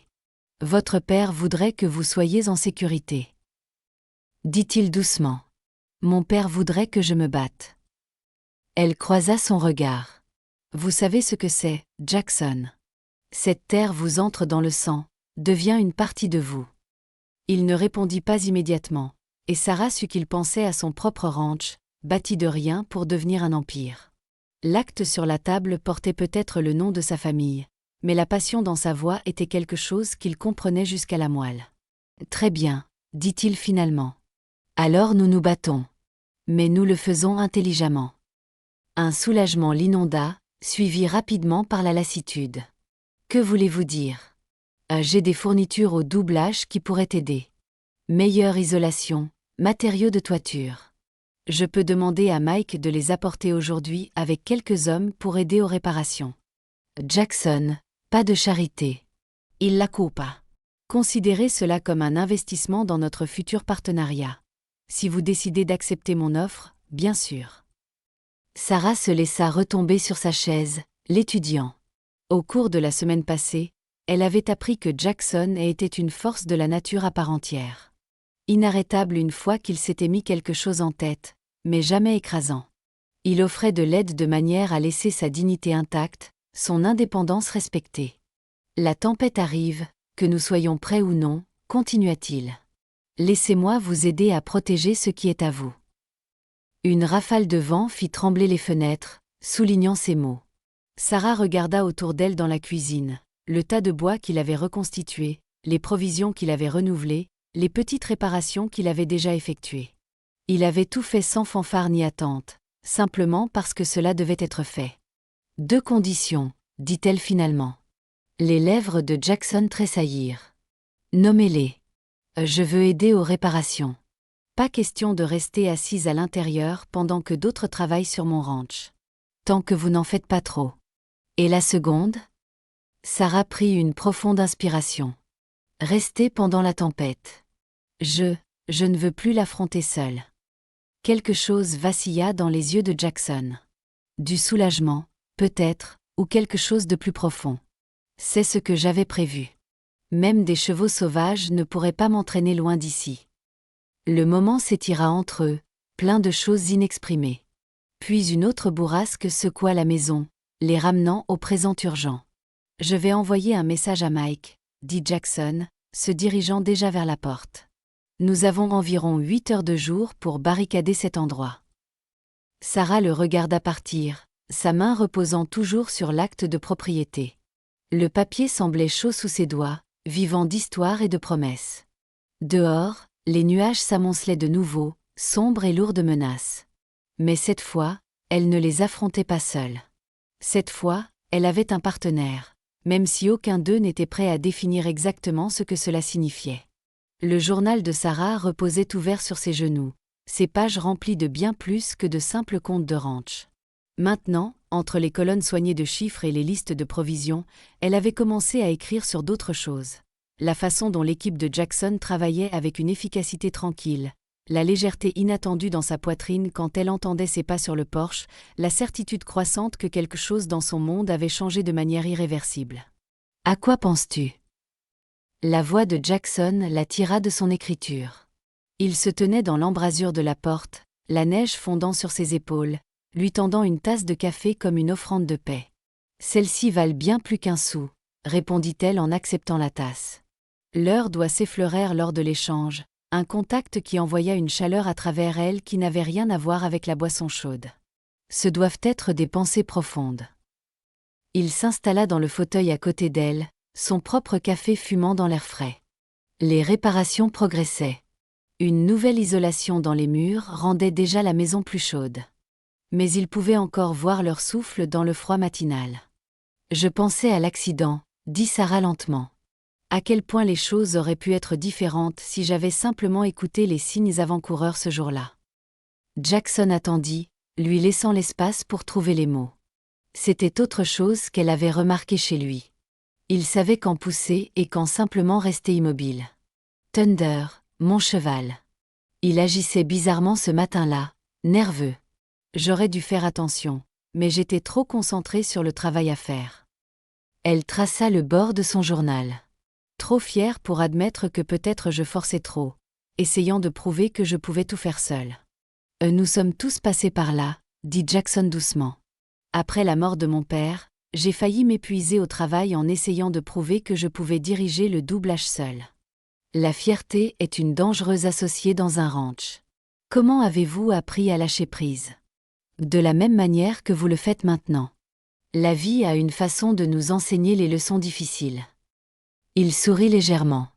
Bien que je n'ai pas eu quelqu'un d'aussi têtu que moi débarquant dans une tempête de neige pour me faire comprendre. Sarah rit, le sont les surprenant tous les deux. Vous me traitez de têtu, monsieur est ? Il en faut une pour en reconnaître un autre, mademoiselle Mitchell. Leurs regards se croisèrent par-dessus leur tasse de café, un humour partagé réchauffant l'espace entre eux. Dehors, les hommes de Jackson terminaient les réparations du toit. Leur marteau créait un rythme régulier qui semblait faire écho au battement du cœur de Sarah. « Parlez-moi du jour où vous avez repris le doublage, » dit-elle soudainement. « Comment c'était » Jackson resta silencieux un moment, rassemblant ses souvenirs. « J'avais 24 ans, trop jeune, vraiment, mais papa ne m'a pas vraiment laissé le choix. Le cancer l'a emporté rapidement. » Il fixa son café comme s'il y voyait le passé se refléter. Les hommes. C'étaient de bons hommes, mais ils me connaissaient depuis que j'étais gamin. Difficile pour eux de prendre des ordres de quelqu'un dont ils se souvenaient être tombé de son premier cheval. Comment avez-vous géré ça ? J'ai appris à écouter plus que je ne parlais. À admettre quand je ne savais pas quelque chose. J'ai découvert que demander de l'aide faisait en fait que les hommes me respectaient davantage, pas moins. Il la regarda. Beaucoup de parallèles ici, si vous cherchez bien. Sarah sentit ses joues chauffer. Vous n'êtes pas exactement subtile, n'est-ce pas ? Pas quand ça compte. Sa voix était douce mais sérieuse. Sarah, vous êtes l'une des meilleures éleveuses que j'ai jamais rencontrées. Votre programme d'élevage, vos compétences en gestion, ils sont exceptionnels. Mais même les gens exceptionnels ont parfois besoin d'aide. Elle ferma son journal, passant la main sur sa couverture usée. Je commence à comprendre ça. C'est juste difficile. Accepter de l'aide, c'est comme admettre un échec. Oh non. La main de Jackson couvrit la sienne sur le journal. C'est admettre que vous êtes humaine. Il y a de la force là-dedans aussi. Le contact de sa main envoya une décharge électrique le long de son bras, et Sarah se surprit à retenir son souffle. Ils tournaient autour de cette attraction grandissante depuis des jours, tous deux trop prudents pour la reconnaître directement. Jackson. Yeah.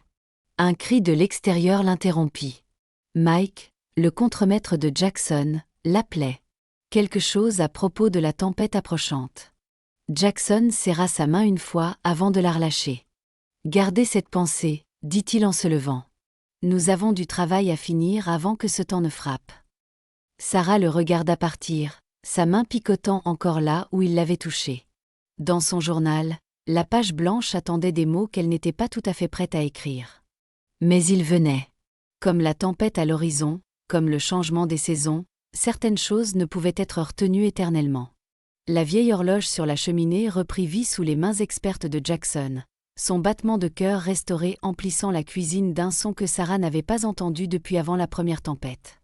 Elle le regardait travailler depuis son fauteuil près du poêle, admirant la précision douce de ses mains fortes alors qu'elle ramenait le mécanisme délicat à la vie. « Mon père n'a jamais réussi à faire fonctionner ce truc correctement », dit-elle en secouant la tête avec émerveillement. « Comment avez-vous appris à réparer les horloges ? » Mon grand-père. Jackson ajusta quelque chose de minuscule avec un outil d'horloger. Il disait « Un homme devrait savoir réparer tout ce sur quoi il pourrait avoir à compter. Horloge, fusil, clôture, confiance. Tout cela nécessite un entretien régulier. » La façon dont il la regarda en prononçant le mot « confiance » fit sauter un battement au cœur de Sarah. Les 2 derniers jours de préparation avaient changé les choses entre eux, bien qu'aucun n'ait encore mis de mots dessus. En parlant d'entretien, continua-t-il en fermant le cadran de l'horloge. « Comment va la jambe aujourd'hui ? » « Au mieux. » Ce n'était pas juste de la politesse. Sa jambe s'améliorait réellement avec un repos et des soins appropriés. Je pourrais même être prête à aider aux réparations de la grange demain. Les mains de Jackson s'immobilisèrent. « Sarah, je connais mes limites maintenant, » dit-elle rapidement. « Je ne parle pas de grimper sur les chevrons, mais je ne peux pas rester assise ici éternellement pendant que tout le monde travaille. » Il se tourna pour lui faire face complètement, et quelque chose dans son expression lui coupa le souffle. « Personne ne pense que vous restez inactive. Vous avez dirigé les réparations, géré les provisions, planifié pour après la tempête. C'est aussi du travail. Ça ne semble pas suffisant. Parce que vous avez l'habitude de tout faire vous-même. » Il s'agenouilla à côté de son fauteuil, ses yeux au niveau des siens. « Mais ce n'est pas comme ça que fonctionnent les partenariats. » Voilà, ce mot encore, partenariat. Il en était venu à signifier quelque chose de plus que de simples arrangements commerciaux et des troupeaux partagés. « Parlez-moi de votre vision du partenariat, » dit Sarah doucement. « Vraiment. Dites-moi. » Jackson resta silencieux un moment, rassemblant ses pensées. Dehors, le vent reprenait de la vigueur, mais les murs fraîchement réparés lui tenaient tête. « Je vois nos troupeaux combinés, votre expertise en élevage associée à mes ressources. Les 2 ranchs fonctionnant indépendamment mais se soutenant mutuellement. Travail partagé, profit partagé. » Il marqua une pause. « Des vies partagées, peut-être. Si c'est quelque chose que vous pourriez désirer. » Le cœur de Sarah battait la chamade dans sa poitrine.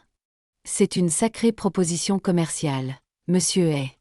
Pas seulement commerciale. » Sa main trouva la sienne, chaude et stable. « Sarah, je sais depuis que je vous ai trouvé dans cette cuisine que vous étiez quelqu'un de spécial.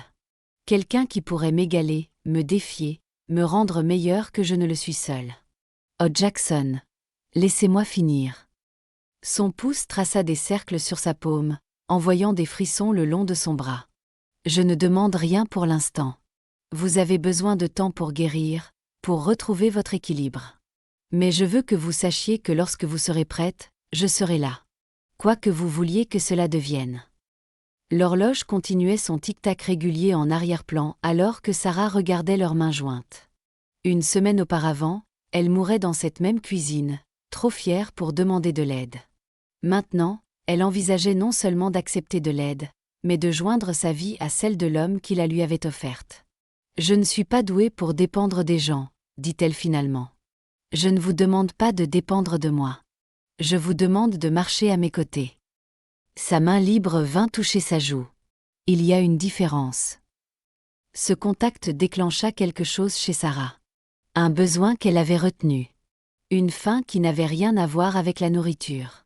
Avant qu'elle ne puisse y réfléchir à 2 fois, elle se pencha en avant et pressa ses lèvres contre les siennes. Jackson se figea un instant de surprise, puis répondit avec une douceur qui lui monta les larmes aux yeux. « Le baiser était doux, interrogateur, plein de possibilités qu'aucun d'eux n'avait osé exprimer auparavant. Quand ils se séparèrent, Sarah appuya son front contre le sien. Ce n'était pas très convenable de ma part. Le rire de Jackson fut bas et chaleureux. Le convenable est surévalué. Il l'embrassa de nouveau brièvement. Surtout au milieu de nulle part pendant une tempête de neige. Le vent hurla dehors comme en accord, mais ces menaces n'avaient plus de pouvoir maintenant. La maison était sécurisée, les réparations presque terminées, et quelque chose de nouveau avait été réparé en même temps que l'horloge. Quelque chose dans le cœur de Sarah qu'elle n'avait même pas su être brisée. Alors, dit Jackson, tenant toujours sa main, à propos de ce partenariat. Sarah sourit, serrant ses doigts. Je pense que nous pourrions trouver un arrangement. L'horloge sonna l'heure, sa voix restaurée forte et claire, marquant non seulement le temps, mais le début de quelque chose qu'aucun d'eux ne s'attendait à trouver au cœur de l'hiver. La canne sculptée à la main que Jackson offrit à Sarah était une œuvre d'art, fabriquée en chêne poli avec une poignée qui s'adaptait à sa main comme si elle avait été mesurée pour elle. Des motifs complexes de chevaux au galop décoraient sa longueur, chacun sculpté avec un détail minutieux. Quand avez-vous trouvé le temps de faire ça? Sarah passa ses doigts sur les sculptures, touchée par les heures de travail qu'elles représentaient. La nuit, pendant que vous dormiez. Jackson observait attentivement son visage. Je sais que vous n'aimez pas accepter de l'aide, mais j'ai pensé que peut-être, si c'était quelque chose fait juste pour vous. Sarah agrippa la canne expérimentalement, trouvant que sa hauteur était parfaite. Une liberté sous forme de chaîne sculptée et de compréhension. Vous apprenez, n'est-ce pas? Comment aider sans blesser ma fierté. J'apprends des meilleurs, sourit-il. Vous êtes un bon professeur, même quand vous ne le voulez pas. Utilisant la canne comme appui, Sarah se mit debout. La différence fut immédiate. Avec une aide à la bonne taille, elle pouvait mieux équilibrer son poids, se déplacer plus librement. Maintenant, dit-elle en faisant un pas d'essai, vous pouvez me montrer ce qu'il faut faire. Dans la grange. Les sourcils de Jackson se haussèrent. Sarah. Ne aimez Sarah pas, Jackson Hears. Je vois bien que quelque chose vous tracasse là-bas depuis ce matin. Nous sommes partenaires maintenant, vous vous souvenez? Ça veut dire que vous partagez les fardeaux. Son expression s'adoucit. Les murs sud montrent des signes de fatigue à cause du vent. S'ils cèdent, nous perdrons le stockage du foin. Et sans foin, les chevaux ne passent pas l'hiver. Sarah se dirigeait déjà vers son manteau. Jackson l'aida à mettre son manteau, ses mains s'attardant sur ses épaules. Mais c'est un travail dangereux par ce temps. Alors c'est une bonne chose que vous ne le fassiez plus seul. Elle tendit la main pour toucher sa joue. La confiance va dans les deux sens. Vous vous souvenez? Dehors, le vent s'était temporairement calmé, leur offrant une fenêtre d'opportunité. Sarah traversa prudemment la cour avec sa nouvelle canne, Jackson adaptant son rythme au sien. La neige avait été tassée par des jours de travail des équipes se déplaçant entre les bâtiments, rendant l'appui plus facile. À l'intérieur de la grange, le problème était immédiatement apparent. Le mur sud gémissait à chaque rafale, les poutres montrant des signes de tension. Sarah l'étudia avec l'œil expérimenté d'une éleveuse. Nous devons l'étayer. Elle pointa avec sa canne. Là et là. Des traverses pour répartir la charge. Jackson acquiesça. Mes pensées exactes. Mike a apporté du bois hier, mais vous aviez peur de me demander de l'aide pour des décisions concernant ma propre grange. Son ton était gentiment taquin. Honnêtement, Jackson, pour un homme intelligent, vous pouvez être remarquablement obtus parfois. Son rire résonna dans la grange, surprenant les chevaux. Coupable. Bien qu'à ma décharge, vous n'êtes pas la personne la plus facile à aider. Regardez qui parle. Sarah s'approcha du mur, passant sa main libre sur le bois usé par le temps. Mon père a construit cette grange il y a 30 ans. Il disait qu'il l'avait faite assez solide pour lui survivre. Elle le fera, dit Jackson doucement. Avec un peu d'aide. Ils passèrent l'heure suivante à planifier les réparations. Sarah signalant les bizarreries et les points de tension de la grange tandis que Jackson calculait les matériaux et la main-d'œuvre nécessaires. C'était une danse d'expertise. Sa connaissance approfondie de la propriété complétant son expérience des réparations à grande échelle. Les hommes peuvent commencer ça demain, dit finalement Jackson. Ça devrait prendre environ 2 jours si le temps se maintient. Notre timing est bon. La tempête est prévue dans 3 jours. Sarah surprit son regard étonné. Quoi?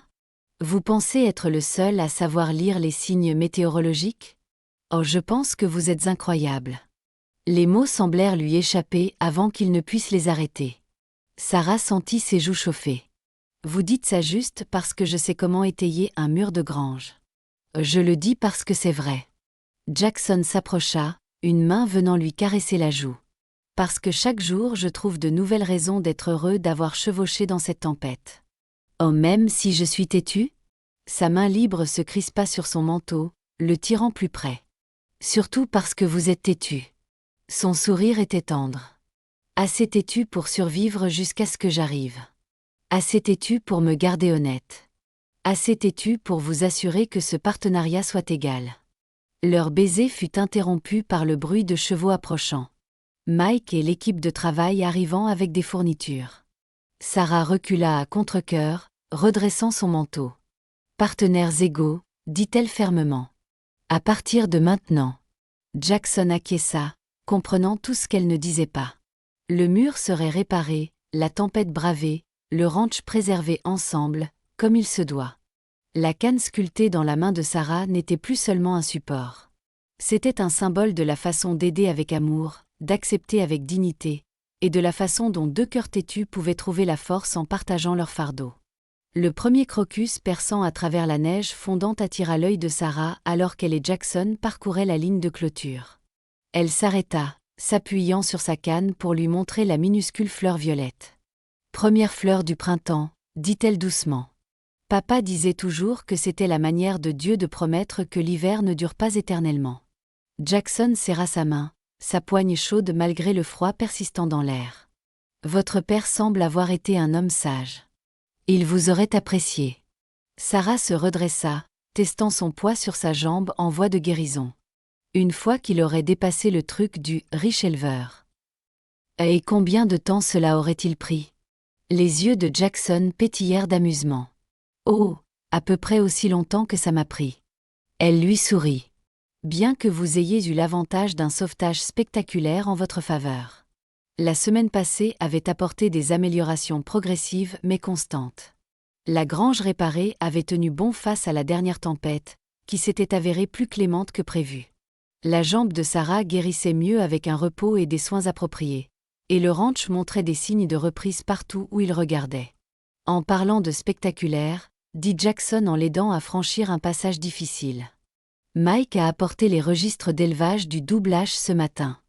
J'aimerais que vous les examiniez. Voir si certaines de nos lignées pourraient compléter votre programme. Sarah ressentit un frisson familier à la perspective de travailler avec de bons chevaux. Vous cherchez à améliorer votre cheptel, monsieur Hay? Je cherche à combiner nos forces, mademoiselle Mitchell. Il s'arrêta de marcher, se tourna pour lui faire face. Les papiers du partenariat sont prêts dès que vous voudrez les examiner. Le vent portait l'odeur du dégel. Terre humide et herbes nouvelles attendant d'émerger. Sarah prit une profonde inspiration. Savourant la promesse du printemps dans l'air. Il semble approprié de repartir à neuf avec la nouvelle saison. Est-ce que cela signifie que vous êtes prête à officialiser les choses? Le partenariat commercial? Elle haussa un sourcil. Ou autre chose. Le rire de Jackson fut riche et chaleureux. Une chose à la fois. Bien que j'admette avoir pensé aux deux. Ils reprirent leur marche, à l'aise dans leur silence partagé. Le ranch s'étendait devant eux, montrant des signes de renouveau malgré l'emprise persistante de l'hiver. De nouveaux poteaux de clôture se dressaient droits et forts à côté de ceux usés par le temps. Du foin frais remplissait la grange réparée. Même la maison semblait se tenir plus droite, ses murs et son toit réparés prêts à affronter n'importe quel temps. J'ai réfléchi aussi, dit finalement Sarah. À ce que vous avez dit avant, à propos de vie partagée. Le pas de Jackson faiblit légèrement, mais il garda une voix désinvolte. J'ai toujours pensé qu'accepter de l'aide signifiait renoncer à son indépendance. Elle s'arrêta de marcher, attendit qu'il se tourne pour lui faire face. Mais ce dernier mois m'a appris quelque chose de différent. Un vrai partenariat. Ça ne vous affaiblit pas. Ça rend les deux personnes plus fortes. Sarah. Sa voix était rauque d'émotion. Elle continua, ayant besoin de tout dire. Je ne parle plus seulement de gestion de ranch. Je pense que vous le savez. Ah oui. Jackson prit ses deux mains dans les siennes, sans se soucier de la canne qui tomba bruyamment au sol. Je le sais depuis ce premier matin, en vous regardant vous battre pour retrouver vos forces, que vous étiez quelqu'un avec qui je voulais construire une vie. Pas seulement travailler, vivre, aimer, affronter tout ce qui vient. Le crocus fleurissait en violet contre la neige derrière eux alors que Sarah se hissait pour l'embrasser. Ce n'était pas leur premier baiser, mais il semblait différent, comme un saut sur une promesse, comme la première page d'un nouveau chapitre. Quand ils se séparèrent, Jackson pressa son front contre le sien. Est-ce un oui au partenariat? Lequel? Sarah Surratt. Parce que je pense que nous devrions peut-être discuter des deux. Les deux? Ses yeux s'illuminèrent d'espoir et de bonheur. Vous êtes sûr? Je suis sûre. Elle regarda autour d'elle son ranch. Leur ranch maintenant a plus d'un titre. Papa disait aussi que lorsque Dieu vous envoie un miracle, on ne pose pas de questions. On dit juste merci et on s'y accroche. Jackson récupéra sa canne, la lui rendit avec une petite courbette. Votre père était vraiment un homme sage. Ils continuèrent leur inspection de la ligne de clôture, faisant des plans, à la fois exprimés et inexprimés. Le vent printanier portait des promesses de nouvelles croissances, de nouveaux départs, de nouvelles vies frémissant sous la neige fondante. Et dans un coin protégé près de la clôture, surveillé par deux personnes apprenant à construire un avenir ensemble, le premier crocus du printemps tourna son visage vers le soleil réchauffant, prouvant une fois de plus qu'aucun hiver ne dure éternellement. L'accord de partenariat s'étalait sur la table de la cuisine, son encre fraîche brillant à la lumière du matin. Sarah étudia l'élégant script juridique qui liait leur ranch et leur vie ensemble, son doigt traçant la ligne où ils avaient tous deux signé leur nom. Des regrets? Demanda Jackson, posant une tasse de café à côté d'elle. Non, Sarah Louis Surratt. Je pensais juste à tout ce qui a changé en 2 mois. Quand l'hiver a commencé, je survivais à peine. Maintenant vous prospérez. Jackson s'installa dans le fauteuil à côté d'elle, sa cuisse chaude contre la sienne. Nous deux. Les changements étaient visibles partout où ils regardaient. Le ranch bourdonnait d'une énergie productive, les hommes des deux propriétés se déplaçant facilement entre les tâches. Les ressources de Jackson se combinant à l'expertise de Sarah pour créer quelque chose de plus grand que ce que l'un ou l'autre avait réussi seul. Leur poulinière primée, la fille de Thunder, était pleine, la première de nombreuses saillies prévues entre leurs lignées combinées. Le vétérinaire avait confirmé la veille qu'il s'agirait de jumeaux, un événement rare et précieux qui semblait symboliser l'union de leurs exploitations. Mike dit que la nouvelle étape de reproduction sera terminée la semaine prochaine, dit Jackson en sirotant son café. En avance sur le calendrier et en dessous du budget. C'est parce que quelqu'un a été assez malin pour utiliser du bois local au lieu de le faire expédier. Sarah Louis donna un coup de coude. Bien que je me souvienne d'un certain riche éleveur argumentant sur les normes de qualité. Et il me semble me souvenir d'avoir été complètement détrompé par une certaine femme têtue qui en sait plus sur les ressources locales que moi. Son sourire était chaleureux d'affection et de respect. Un silence confortable s'installa entre eux, rompu seulement par les bruits du travail matinal du ranch qui flottait par la fenêtre ouverte. La jambe de Sarah avait suffisamment guéri pour qu'elle n'utilise plus la canne sculptée que pour les longues marches, bien qu'elle les gardait bien en évidence près de la porte, un rappel de la façon dont l'amour pouvait se déguiser en aide et la fierté en indépendance. « J'ai reçu une lettre de Martha hier, » dit Sarah, faisant référence à sa sœur à Boston.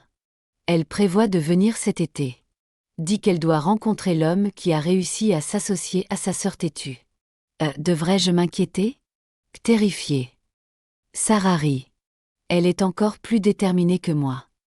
Impossible. Jackson attrapa sa main, la porta à ses lèvres. D'ailleurs, j'ai de l'expérience maintenant avec les femmes Mitchell. Je connais le secret. Oh, dites-moi donc.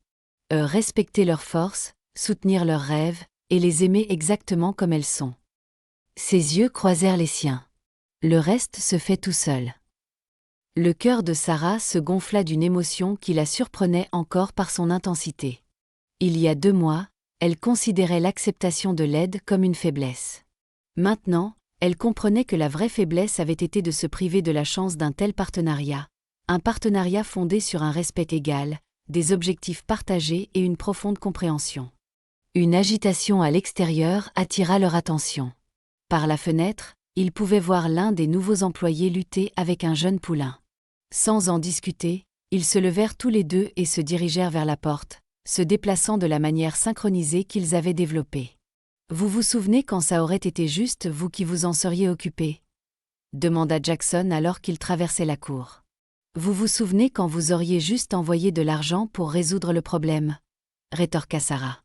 Ils échangèrent un regard entendu. Ils avaient tous les deux changé, tous les deux grandi.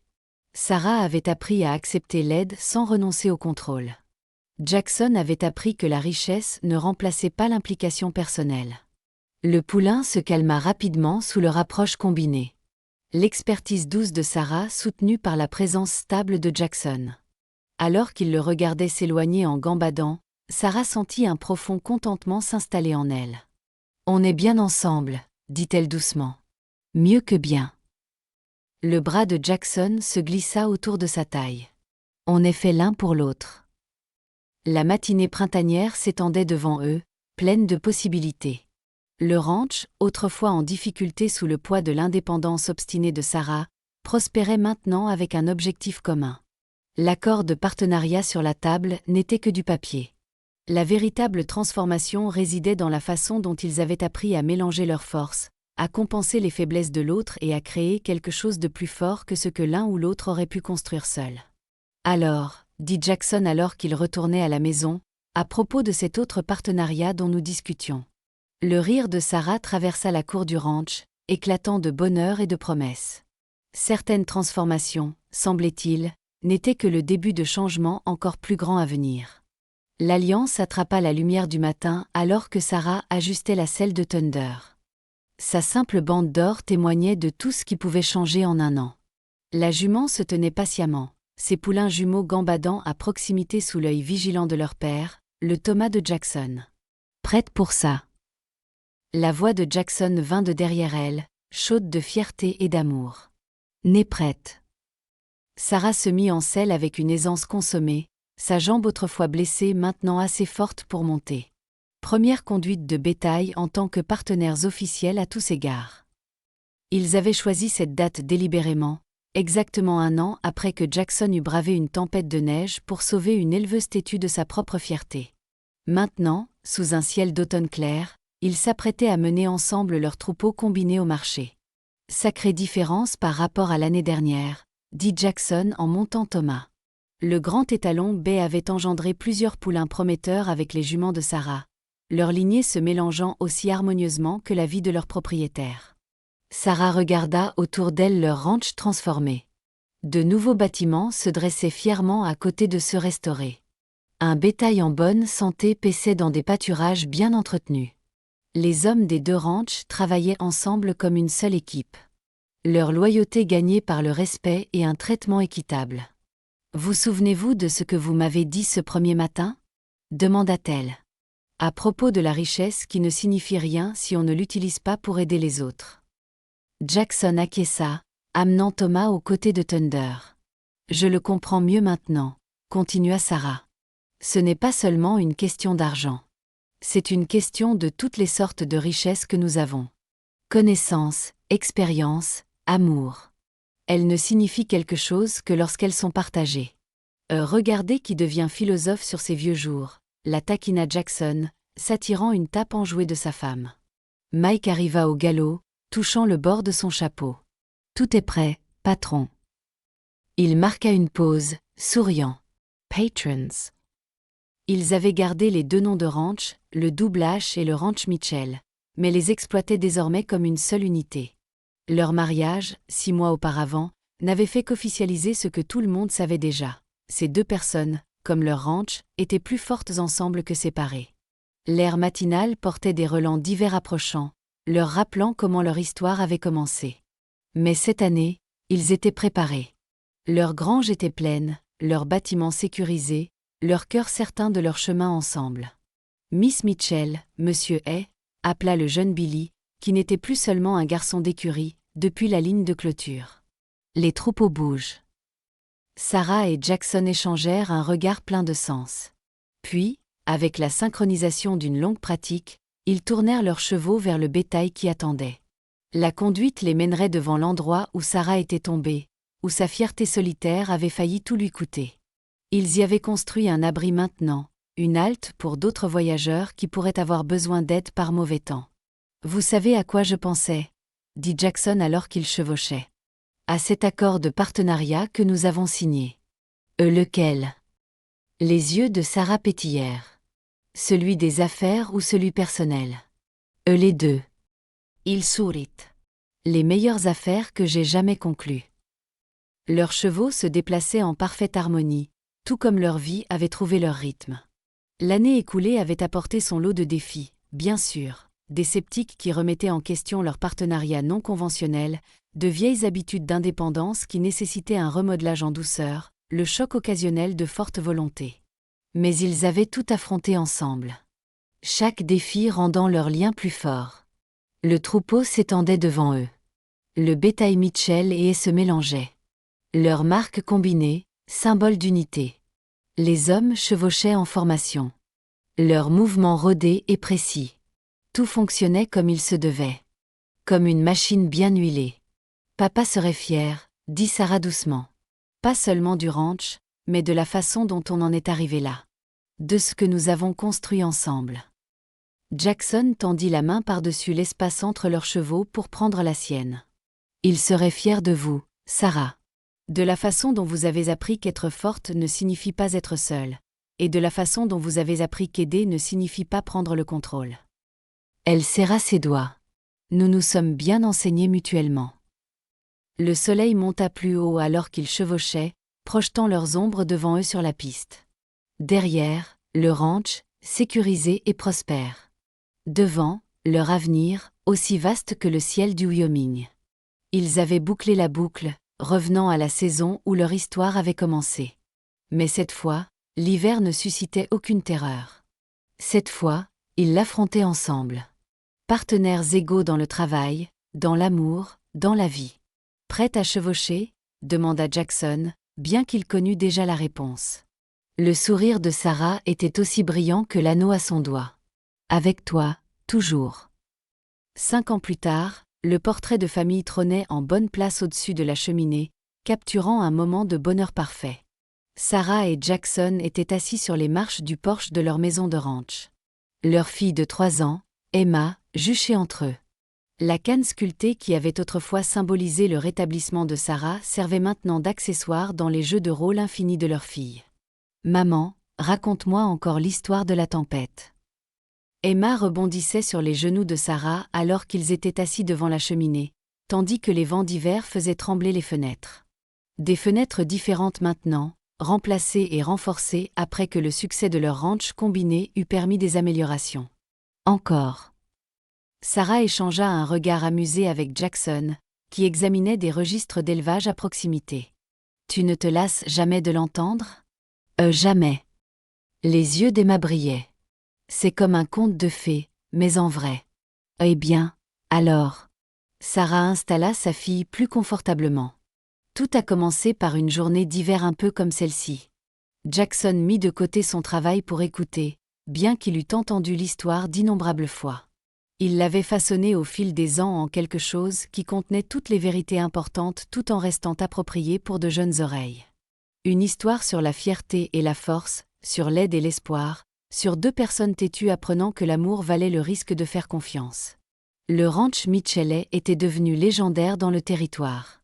Leur programme d'élevage produisait certains des plus beaux chevaux de l'Ouest, et leur exploitation bovine avait doublé de taille. Mais plus que cela, ils avaient créé quelque chose de rare, un véritable partenariat d'égaux où les forces de chaque partenaire compensaient les faiblesses de l'autre. Ils gardaient toujours des noms distincts pour les ranchs d'origine, honorant l'héritage des 2 familles, mais tout le monde les connaissait désormais comme une seule unité, tout comme tout le monde connaissait l'histoire de leur union. La jambe de Sarah la gênait rarement ces jours-ci, bien qu'elle gardât la canne sculptée accrochée près de la porte, un rappel des leçons apprises et de l'amour prouvé. Jackson avait sculpté une version plus petite pour Emma, qui adorait faire semblant de chevaucher pour secourir les gens dans les tempêtes. Les marques du double H et de Mitchell avaient été rejointes par une nouvelle, une marque combinée qui représentait leur héritage partagé. Elle apparaissait sur leurs plus beaux chevaux, ceux qui portaient les 2 lignées, tout comme Emma portait leurs 2 noms. Ils avaient construit quelque chose dont leur fille serait fière d'hériter un jour. Pas seulement le ranch, mais l'histoire de sa création. L'histoire d'une femme assez forte pour accepter de l'aide et d'un homme assez sage pour l'offrir avec respect. L'histoire de la façon dont l'amour pouvait guérir non seulement les corps mais aussi la fierté. Et comment 2 esprits indépendants pouvaient trouver la force en unissant leurs forces. Alors qu'Emma s'endormait dans les bras de sa mère, l'histoire terminait une fois de plus. Sarah croisa le regard de Jackson par-dessus la tête de leur fille. « Tu crois qu'elle se lassera un jour de l'entendre » chuchota-t-elle. Jackson se leva pour soulever doucement Emma des genoux de Sarah. « J'espère bien que non. C'est une belle histoire pour grandir. Elle enseigne toutes les bonnes leçons sur l'entêtement, sur l'amour, » corrigea-t-il en se penchant pour l'embrasser après avoir installé Emma sur le canapé. Sur la façon dont parfois, les pires tempêtes apportent les plus beaux cadeaux. Dehors, la neige commença à tomber. De gros flocons paresseux qui promettaient une bonne couverture d'ici le matin. Mais à l'intérieur, le feu crépitait chaleureusement, le portrait de famille leur souriait, et tout allait bien dans leur monde. Ils avaient appris que certaines tempêtes se bravent seules, et d'autres s'affrontent ensemble. Ils avaient appris qu'un véritable partenariat signifie soutenir la force de l'autre, et non essayer de se protéger mutuellement de chaque épreuve. Ils avaient appris que l'amour, comme un ranch bien géré, exige à la fois indépendance et coopération. Par-dessus tout, ils avaient appris que les fins heureuses ne sont pas du tout des fins. Ce sont en réalité de meilleurs commencements.